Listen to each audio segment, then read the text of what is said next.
Pour ça, un café, c'est un batch frais.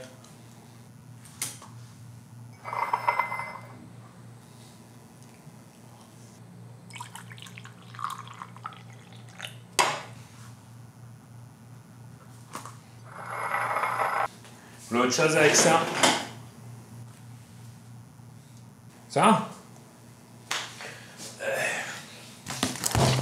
vous êtes connaisseur.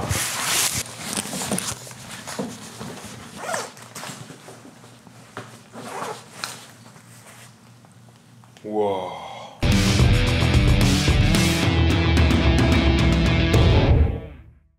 Hey, donc vous l'avez deviné, aujourd'hui on parle de qu'est-ce qu'il y a dans mon sac photo. Et on va commencer avec le sac. Donc c'est un crumpler. Je vous mets le détail un petit peu plus bas, comme ça vous avez ce qu'il faut. C'est un crumpler que j'ai acheté juste avant de partir et je l'ai eu juste à temps. Il coûte 250 €, mais c'est 250 € bien investis. Parce que déjà de 1, ici, vous avez tout l'espace qu'il vous faut pour ranger vos affaires. Powerbank, appareil, objectif, ordinateur ici dans la petite poche, accessoires là, c'est nickel. Ici le dos est bien rembourré. Vous ouvrez le tout justement par le dos, comme ça vous êtes sûr de ne pas vous faire voler. Donc ça c'est nickel. Ici, petite poche pour mettre un passeport, un téléphone, c'est toujours bien si vous voyagez. Vous avez deux poches sur les côtés, comme ça vous pouvez mettre un petit trépied ou autre. Bouteille d'eau, faut boire. Hydratez-vous, c'est important. Une petite poche à l'avant, juste.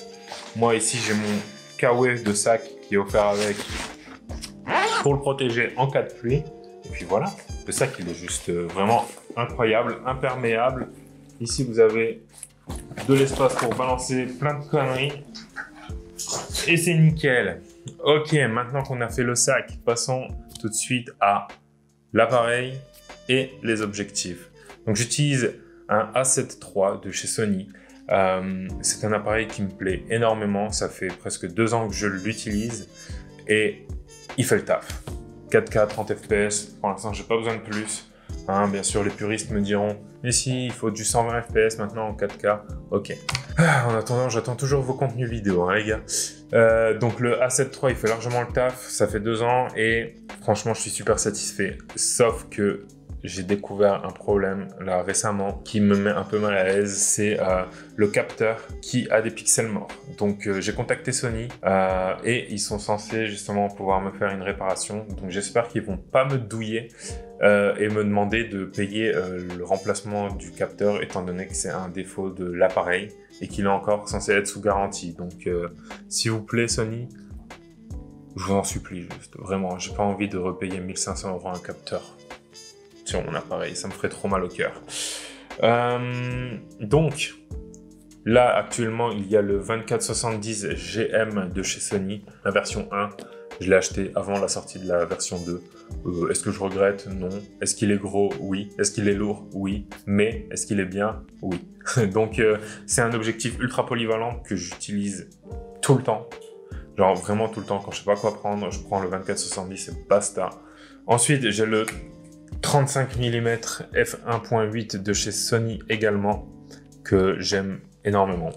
C'est le premier objectif que j'ai acheté avec mon Sony A7 III et c'est un objectif qui ne me quittera pas parce que j'adore cette focale, c'est léger, c'est compact et quand j'ai pas envie de me prendre la tête avec zoomer, pas zoomer, ceci, cela, je prends ça et je me démerde, je marche s'il faut et j'aime juste ce que cet objectif produit, quoi. Donc, une focale fixe, ça vous enlève pas mal de sujets de la tête. Ensuite, Viltrox 85 mm f1.8.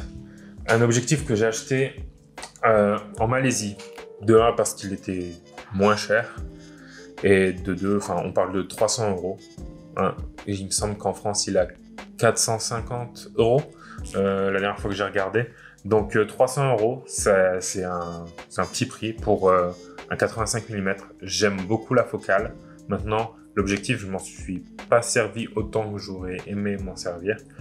Je pense qu'en revenant en Europe pour faire de la street photo et tout, ce sera nickel. Maintenant, si vous avez l'argent pour vous acheter celui-ci, essayez de voir si vous ne pouvez pas rajouter un peu et prendre celui de chez Sony. en 85 mm. Bon, il sera en plastique, mais au moins, je pense que vous aurez moins de problèmes d'autofocus. J'ai eu quand même pas mal de problèmes d'autofocus avec cet objectif. Donc voilà. Maintenant qu'on a parlé d'objectif, on va parler de l'accessoire que vous devez avoir en premier quand vous achetez un appareil photo. Et c'est d'une poire. Donc, la poire, qu'est-ce que c'est? Ça va venir souffler de l'air sur votre objectif pour dégager les plus gros morceaux de poussière avant que vous veniez et avec une petite lingette, vous essuyez votre lentille. Parce que si vous essuyez mais vous avez un grain de sable ou une poussière un peu plus dure et que vous allez directement avec votre serviette ou votre chiffon microfibre essuyer votre objectif, vous allez juste le niquer. Genre vraiment, votre lentille sera foutue et vous ne pourrez vous en vouloir qu'à vous-même. Donc ça coûte 10 balles, mais c'est super pratique. Et ça, c'est la boîte Nissi qui est dure pour protéger vos filtres et en stocker. Donc là-dedans, je pense stocker 10. 1, 2, 3, 4, 5, 6, 7, 8. 8 du coup. Et j'en ai 4 à l'intérieur et franchement, c'est parfait. Comme ça, je n'ai pas besoin de me prendre la tête. Et on commence avec le premier filtre qui est un filtre variable, à densité variable, neutre. C'est le True Color de chez Nissi. Et comme vous pouvez voir, c'est de plus en plus foncé quand on tourne. Donc, c'est super cool. Moi, j'adore. Parce que sans ça, je n'aurais pas pu avoir les photos que j'ai pu avoir en Jordanie. Quand il y a beaucoup de soleil, vous voulez filmer, bah, ça vous permet de juste tourner ça pour ajuster la luminosité. Aussi, étant donné que c'est deux filtres polarisants l'un sur l'autre, ben, ça vous permet, quand vous faites des photos avec la présence d'eau, d'éliminer les reflets. Comme avec un filtre polarisant, donc celui-ci c'est de chez Oya, ça vous permet donc de couper les reflets. Bon, moi j'aime bien. Là j'ai un filtre aussi à densité neutre mais non variable à 10 stops. Celui-ci je m'en sers rarement sauf quand je veux faire des longues expositions en journée ou en fin de journée. Et j'ai aussi un de mes préférés que j'utilise quasiment tout le temps, c'est le Black Mist 1.4. Donc c'est un filtre à diffusion qui va venir adoucir l'image et donc diffuser la lumière autour pour rendre l'image un peu plus douce. Là, je sais pas si vous arrivez à voir la différence. Donc, c'est tous ces filtres, je les ai en diamètre 82 mm. Et pour l'adapter à mes différents objectifs, comme ici celui-ci chez Sony, le 35, qui a un diamètre de 22 mm, bah, j'utilise des step-up rings que je viens visser comme ça sur mon objectif et je viens mettre le filtre par-dessus et il est adapté. Comme ça, j'ai pas besoin de m'embêter à chercher différentes tailles de filtres et dépenser encore plus d'argent dans des filtres de différentes tailles. BB Drone, le DJI Mini 3 Pro. Donc, c'était une addition qu'on a faite, pareil, quand on était en Malaisie, on l'a acheté. Et c'est génial, c'est génial. C'est mon premier drone et je ne m'attendais pas à ce qu'il soit si performant. Donc déjà, je peux filmer en dessiné like, je peux le color grader. Les images en RAW sont très faciles à éditer comme je veux. Il filme en horizontal, en vertical, 4K, 60 fps. Que demande le peuple en fait? C'est petit, c'est compact, vous pouvez le faire voler n'importe où. Vous avez 30 minutes, 35 de vol. J'ai la manette RC aussi également qui est nickel. Comme ça, j'ai pas besoin de m'embêter à connecter ton téléphone pour ensuite connecter au truc. L'enfer, j'ai pas envie de m'embêter avec ça. Là, j'ai tout ce qu'il faut sur une manette. Rentrons un peu sur le terrain des accessoires. Et en premier, je vais vous parler du Joby, le GorillaPod. Donc, c'est pas un sex toys avec des balles. C'est un trépied modulable que vous pouvez accrocher un peu partout. Et vous pouvez mettre donc votre appareil photo dessus, une lumière ou encore un micro par exemple. Donc c'est super pratique, notamment si vous voulez vlogger. Hein, vous mettez votre appareil, un petit objectif en focale fixe, un 16 mm et vous êtes parti pour vlogger. Le micro que vous voyez là, hein, et avec lequel j'enregistre actuellement, qui est le Video Rode Mic micro à 70 €. C'est basique, mais ça fait le taf. C'est petit, c'est compact. On n'a pas besoin de s'emmerder davantage.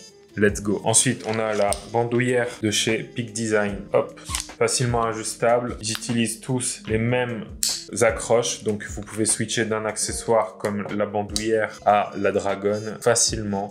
Moi, j'ai tout le temps mes deux petits clips sur mon appareil photo. Comme ça, je peux switcher de l'un à l'autre. Là, j'ai la Dragon, c'est pratique. Hop, je la mets, j'ai juste ça. J'ai pas besoin de me soucier de quoi que ce soit d'autre.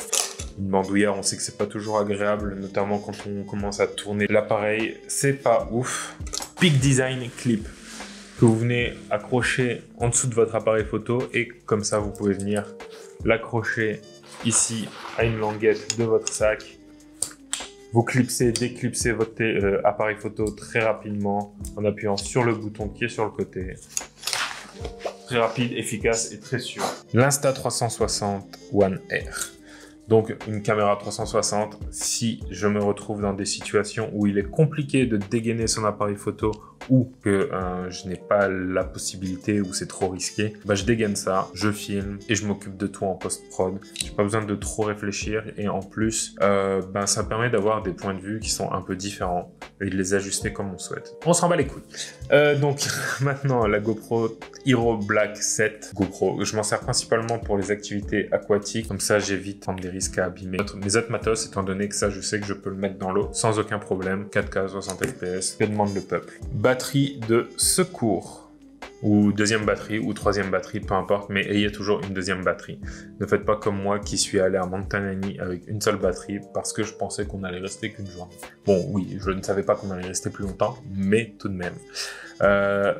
Batterie de secours, toujours. Un double chargeur de chez Neewer, ça veut pas focus, voilà, chez Neewer. Plutôt que d'utiliser un chargeur unique de chez Sony et que vous allez payer 70 €, achetez celui-ci, il coûte 20 à 30 € et vous pouvez mettre deux batteries et les charger en même temps.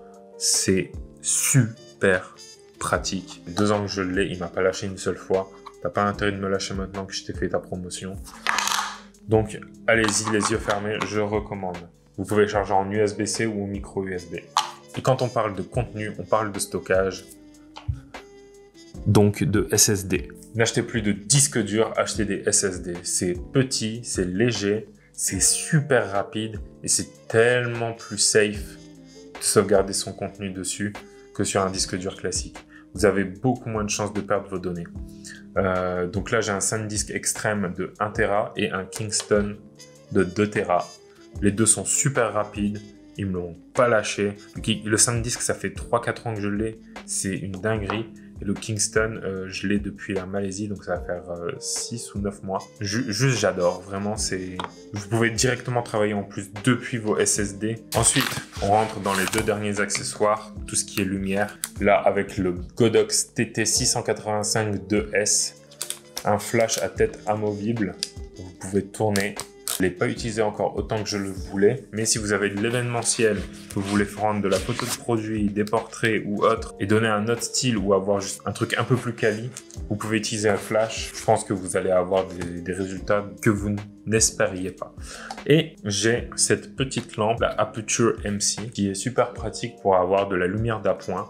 Donc j'ai mes variantes de blanc, mais vous pouvez aussi avoir toute la gamme RGB, hein, du rouge au bleu, au violet, au orange, comme vous voulez. Vous pouvez gérer la saturation, la luminosité, le hue.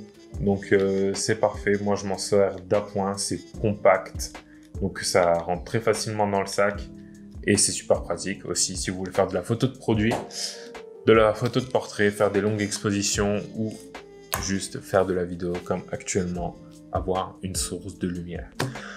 Il y a un accessoire que je n'ai pas présenté, que je vais donc vous présenter là comme ça. Le Asus StudioBook Pro Art 17 pouces, écran 4K. Il est juste magnifique avec un écran True Colors qui a été calibré comme il faut. Je peux éditer dessus sans problème. RTX 360, processeur i9 12e génération, 12900, 32 Go de RAM, 1 TB de SSD, un délice.